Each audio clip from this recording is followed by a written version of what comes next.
Pemirsa, meski ditetapkan sebagai tersangka, hingga saat ini Putri Chandrawati belum juga ditahan. Lalu apakah pada pemeriksaan lanjutan ini Putri akan ditahan? Kita akan membahasnya bersama pakar hukum pidana Eva Ahyani. Selamat malam Ibu Eva. Selamat malam, Mbak Musta. Ya, Ibu, pada pemeriksaan lanjutan Putri Chandrawati dikonfrontir dengan 3 tersangka dan juga 1 saksi. Apa yang kiranya terjadi dalam konfrontir kali ini? Nah, saya rasa saya tidak bisa menilai itu ya, Hmm. karena saya tidak hadir dan tidak tahu apa yang terjadi dalam konteks itu. Tapi sebetulnya konfrontasi itu penting ya, terutama untuk penyidik dan penuntut umum. Kenapa? Karena satu, pada dasarnya setiap tersangka kita maklum kalau mereka kemudian ingin berusaha untuk membela dirinya, gitu ya.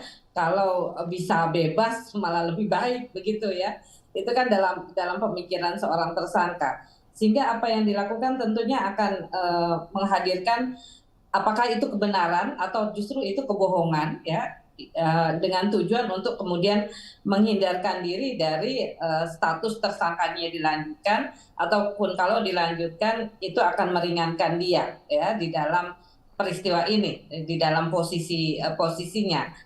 Nah, oleh karena itu memang menjadi satu tantangan tersendiri bagi para penyidik dan penuntut umum nantinya untuk melihat apakah konfrontasi ini akan memberikan satu petunjuk bagi mereka, melihat mana sebetulnya bagian-bagian yang tidak benar dan mana bagian-bagian yang sesungguhnya benar. Jadi konfrontasi ini sebetulnya penting, Mbak, untuk di dalam analisis satu perkara gitu. Pentingnya konfrontasi ini apakah juga terkait dengan Putri Chandrawati yang juga sempat menolak memerankan adegan reka ulang dan juga keterangan Putri Chandrawati yang sempat berubah-ubah, Bu Eva?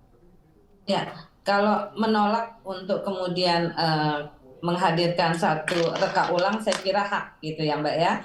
Itu yang disebut sebagai hak ingkar dari seorang tersangka dan terdakwa, dan itu diberikan ruang oleh hukum pidana. Tetapi kalau kemudian itu dilakukan dalam konteks peran pengganti, sebetulnya itu membantu kepada tersangka yang lain untuk mengungkapkan perspektif dia seperti apa. Nah, dari 2 perspektif yang berbeda ini nanti kiranya petugas ya, penyidik dalam konteks ini akan menilai mana yang sesungguhnya benar, mana yang tidak.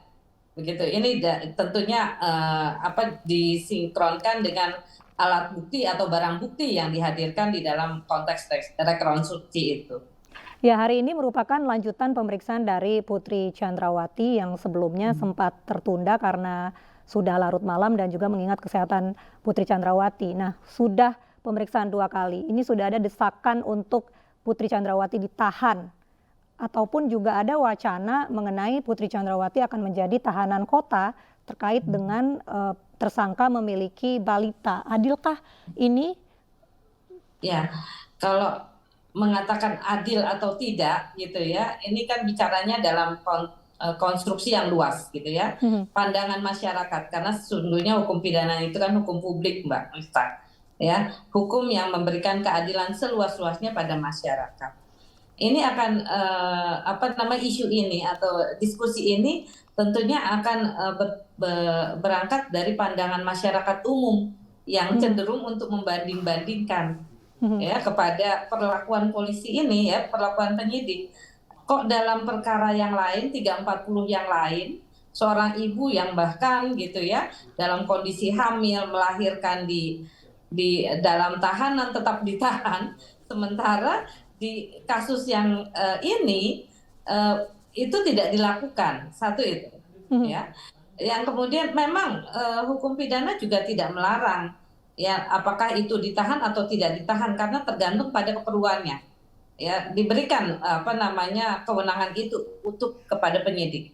Kalau dia tidak ditahan, apakah salah? Tidak.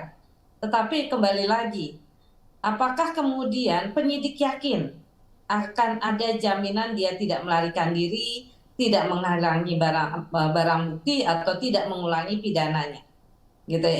Itu apalagi dalam konteks satu tindak pidana yang cenderung kategori berat ya, seperti pembunuhan berencana ini.